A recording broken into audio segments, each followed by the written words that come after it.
For the first accused, Governor Natembeya, Machari Njeru, Council Machari Njeru, Council Elijah Mwangi, Council Murambi, Council Charles Walioli, Council Edgar Busiaga, Council Ndengo Juru, present. Council Zach Alakonya. I'm writing by hand. Okay. Now go slow. So I have Simeon. Oh, that's how far you are. Yes.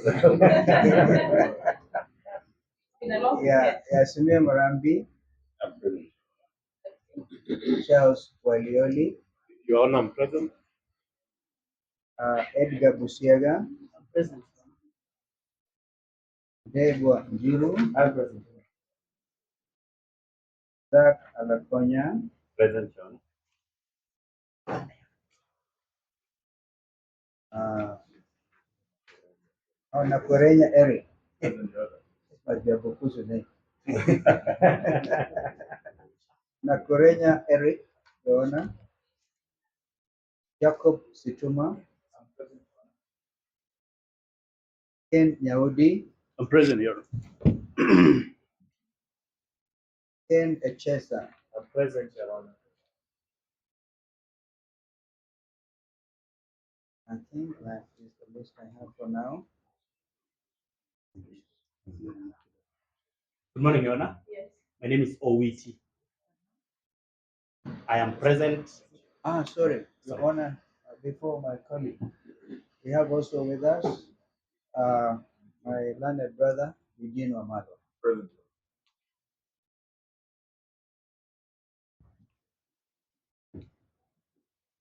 Your Honor, my name is Owiti. I am present for the Republic. I hold brief for Mr. Akula, who will join me shortly.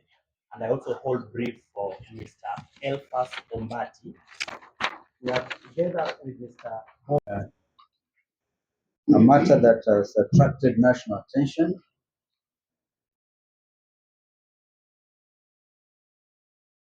and the high-profile arrest and drama that was witnessed before or during the arrest of Governor Natembeya, a matter that literally gripped the conscience of the nation.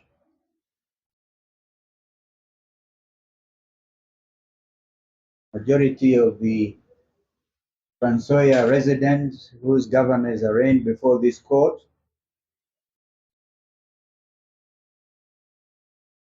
will be amazed that after such a high profile arrest and drama, the prosecution is unable to comply with these course directions issued on the 20th of May 2025. And now we hear them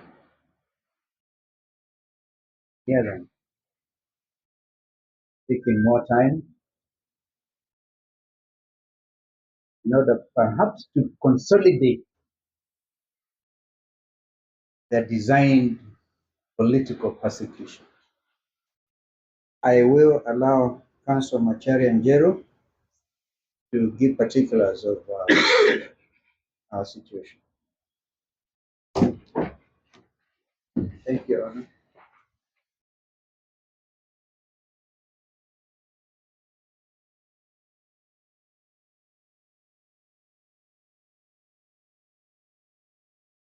Okay. Your Honor, when you were before your learned brother on 20th,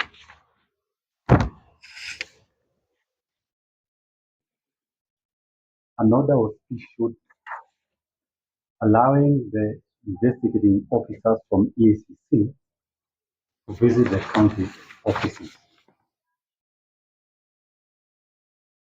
And were actually very express in court that our clients will cooperate. I even gave my personal undertaking as an officer of the court that whatever was required, including the presence of our client, will be available. But there was something else that we requested the Honorable Court that as they were visiting these offices, the county offices,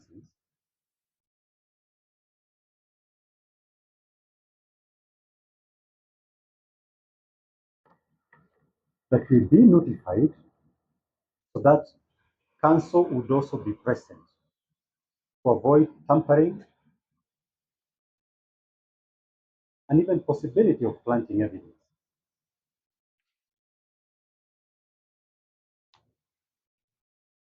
And the court was expressed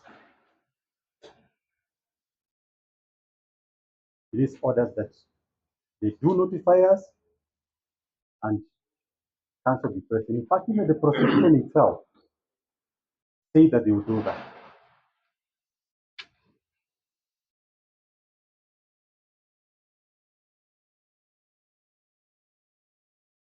However, Your Honor, what has since happened is that they've been visiting the county offices and specifically the accused person's offices without notifying us and without the presence of counsel for the accused.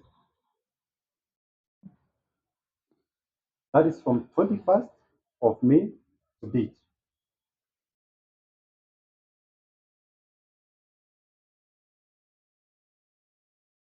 And I'll give specific names of the officers who have been visiting, Your Honor, so that you can go on record. From the week of 20th of May, there was Emmanuel Arunga, that was the team leader.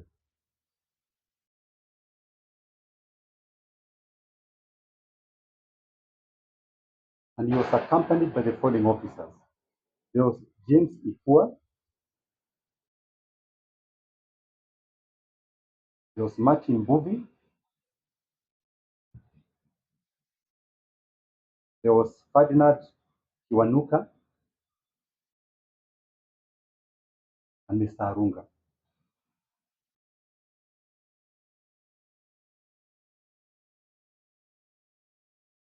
Then the week beginning 25th, Mr. Emmanuel Arunga, who was the team lead, was replaced by Philemon Cheponi.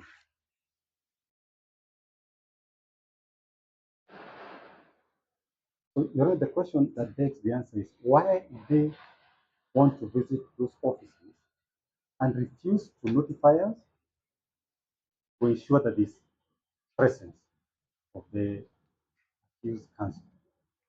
Why? Now here they are coming to ask for extension of time.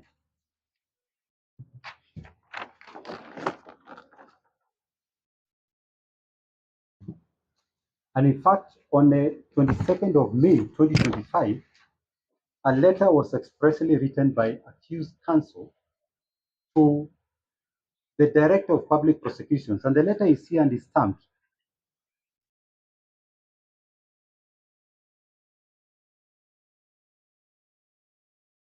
Were they even notified of the physical office of the accused person, where if any request they needed, they would be able to serve, including, of course, service of the documents.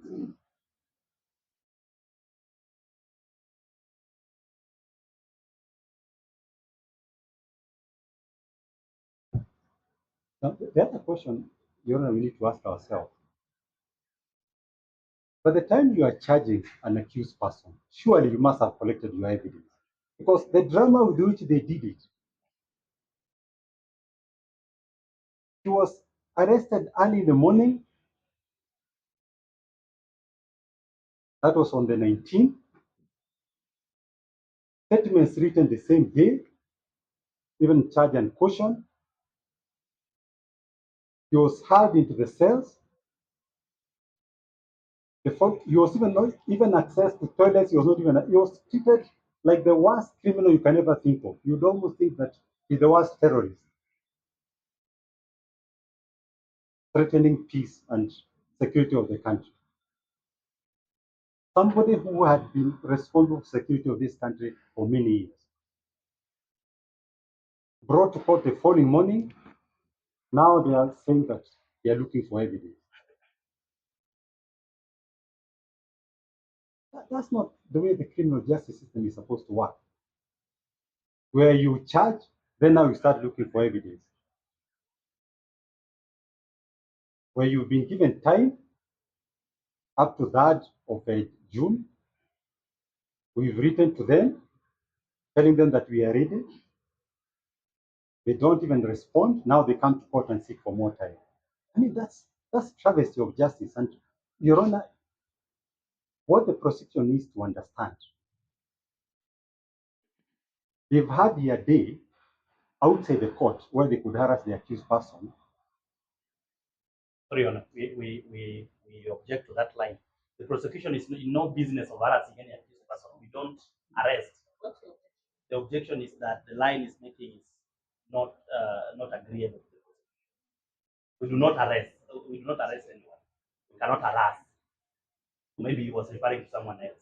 You are the agents of the arresting officers. You represent EACC. So we are talking about your principle and you are holding brief for them. So they've had their day, but before this honorable court, we are equal. And one thing I have absolutely no doubt in my mind, Your Honor, is that you will not allow that travesty of justice. Judiciary is not an extension of EACC or the ODPP. That they must know. When orders are made by court, they have to be complied with. And the question I asked even last time, Your Honor, because I said I've also headed an independent agency where things are done professionally. What was this hurry of coming, arresting him and bringing him to court, then starting to look for evidence? What was the hurry for? What was so difficult with just summoning him? Write statements, collect your evidence. If you find that there's a basis of charging him, then you can bring him to court. Your Honor, don't allow that abuse of force. Don't allow it.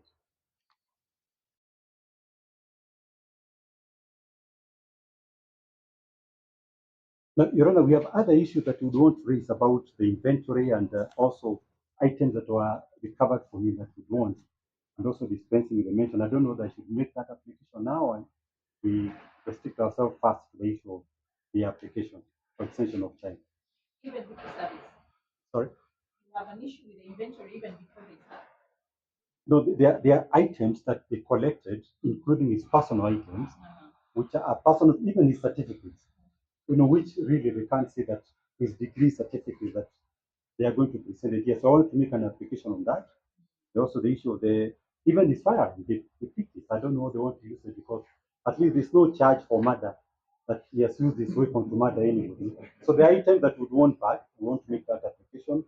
I need your directions on whether we end that issue first until we deal with the issue of the application or whether I should make it now. Let's deal with one issue at a time. All right. We're dealing with the application. That's This right. is your response to it. Yeah. So So, let me hear you. Sorry. yeah, so we oppose that application for extension of time because up to now, Your Honor, there was a specific order that the servers with all the documents in support of their case, including exhibits. And when you were in court, the time that was given, they did not oppose it. They said they were okay with it. Sorry, Honor. So Just guide us. We thought on our part we made submissions on the question of the failure to close. We have not yet made our application because we have an affidavit on extension of time. If I understand you. You said that first of all, we deal with the issue of disclosure. And I indicated to court, yes. I think the record will help. Finalize by telling us the process of collecting more documents is going and we pray for 2 more weeks. Yes, Your Honor, I indicated that, but I told the court that we have an application to make. That's why we have the affidavit. So if I say that exactly, related to that, we have an application, which we didn't already submit. They are related, but we didn't make the application.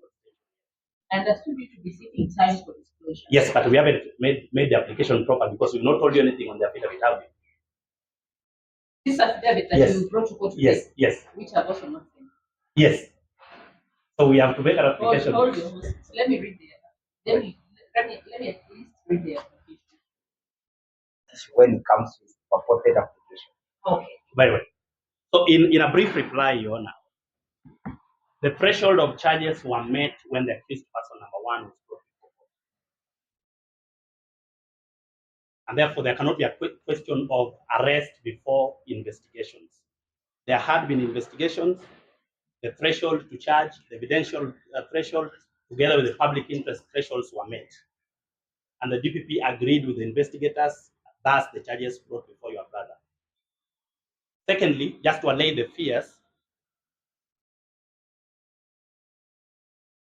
in the case of Hussein Khalid and 16 others,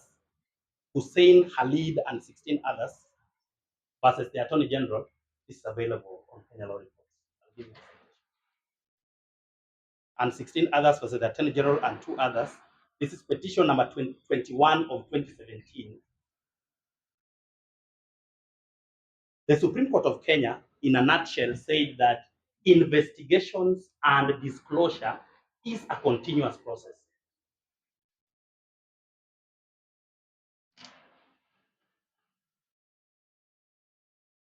And if that is correct, and we believe it is binding on both the court and us, then even after the charges, investigations in the nature of the ones we are seeking for extension are available to us. We can continue carrying out those investigations. That's our understanding of the law. And your brother agreed with that position of the law, and that's why he allowed the prosecution at least 60 days to access the offices of the first accused.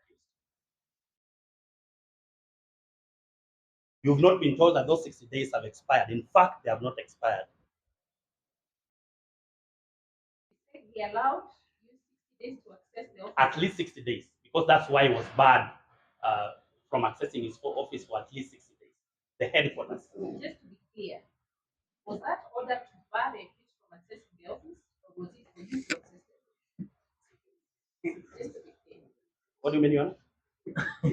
My reading of the order Yes. was it barring the Yes. Was it in the same vein, stating clearly that it was to allow the prosecution Yes. or the investigation? Yes, because the argument of the prosecution is that there are ongoing investigations, so that if you allow him to access his office, he'll interfere with our access of the documents. That's why they're arguing that we need to inform them when we go for the documents. That's the logical and the effectual meaning of the trial court.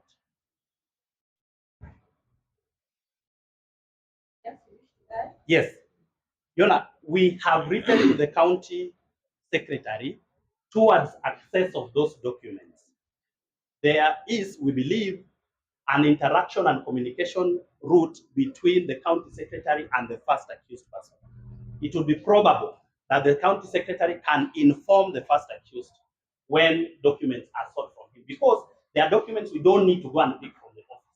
There are documents we need to just ask the county secretary to serve us with, that is the investigators.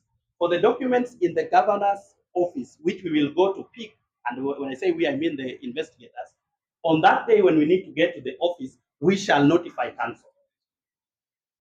So again, with the writing to the county officer. We have been writing to the county officers. The ESCC has been writing to the county officer, county secretary, to avail specific particularized documents. And we believe that the county secretary can inform the first accused, if need be, when those documents are sought. Because it is possible that those documents can actually be delivered to the ESCC in their offices. But for the documents that are to be picked from the office by the ESCC, notice has to be given. We agree with the defense. We are yet to get there, where we'll be going to the county headquarters. The letter that has been referred to is about them informing us where to deliver documents. It has nothing to do with them reminding us of the notice. So that is our response.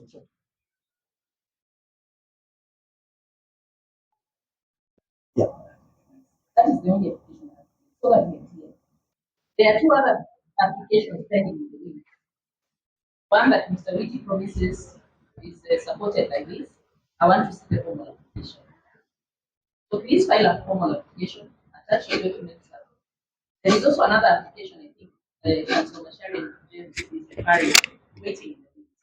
It was not possible for you to formalize that. For the reason that I have another matter hearing, it will not be possible for me to hear those many applications and still attend to my daily business.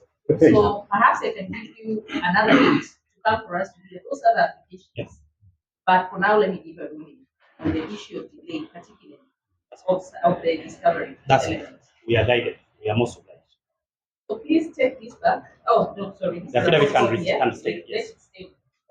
Only that, Your Honor, Yes. there is an order that was granted by your brother of the 60 days that should you be minded to grant the prayer, then the extension must be within the 60 days. You are preempting my thoughts.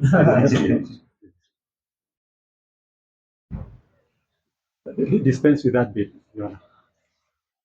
That bit, that last comment you agreed with him is withdrawn.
The prosecution states that they have not been able to give disclosure of the basis of their case, as they are still in the process of gathering documents from the subject's county and sub-county offices.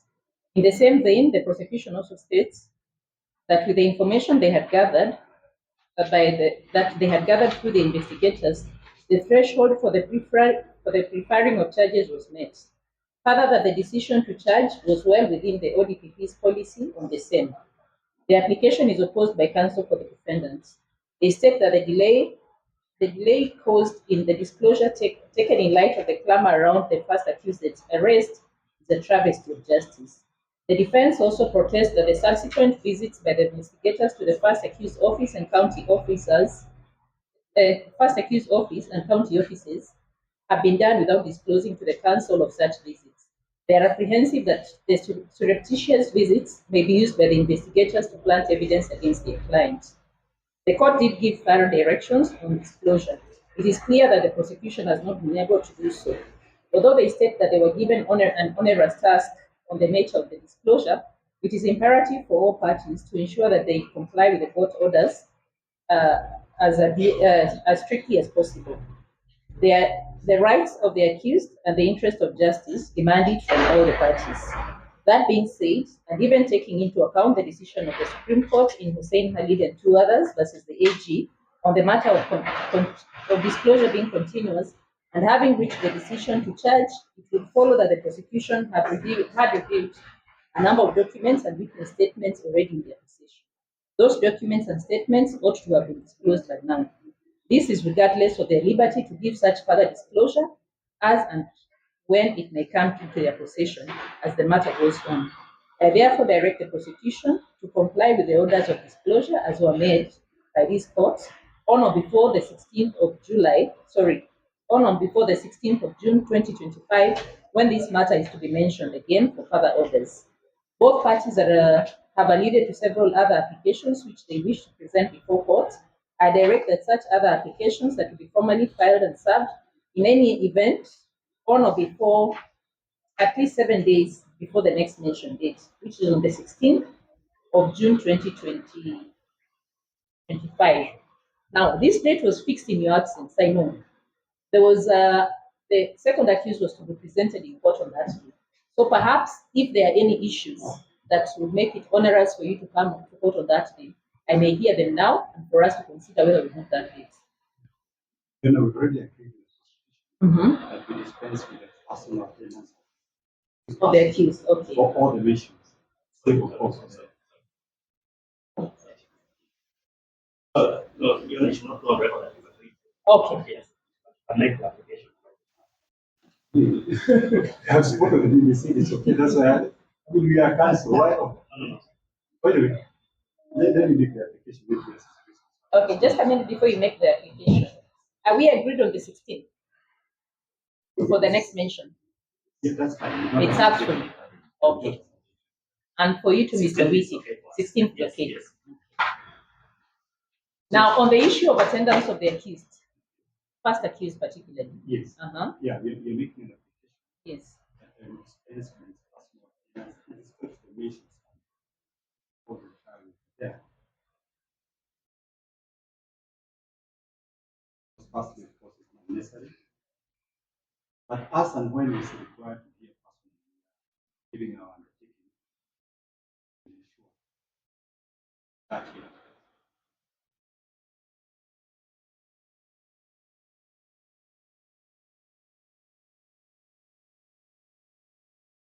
Mr. Witt? Yes.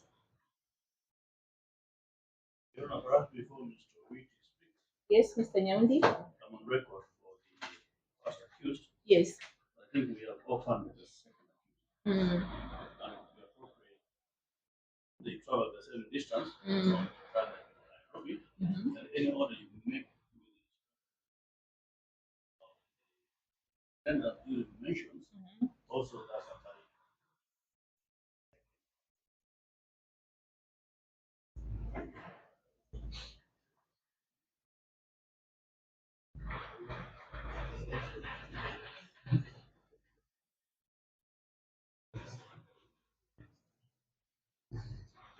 For the second accused? Yes, we are not aware that we were. No, I was just asking. He's not in He's court. not here. He's still unwell. Okay.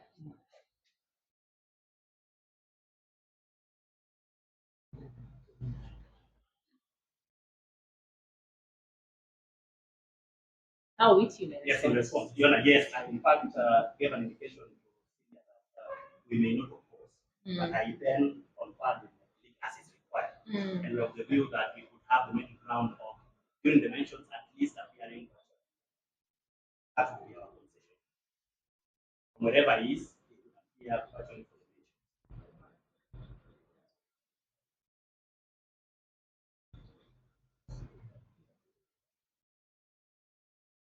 So is that in respect to both accused No, or only the first that accused? is in respect of the first accused. We are not able to make responses in respect of the second accused Okay. because it's yet To take the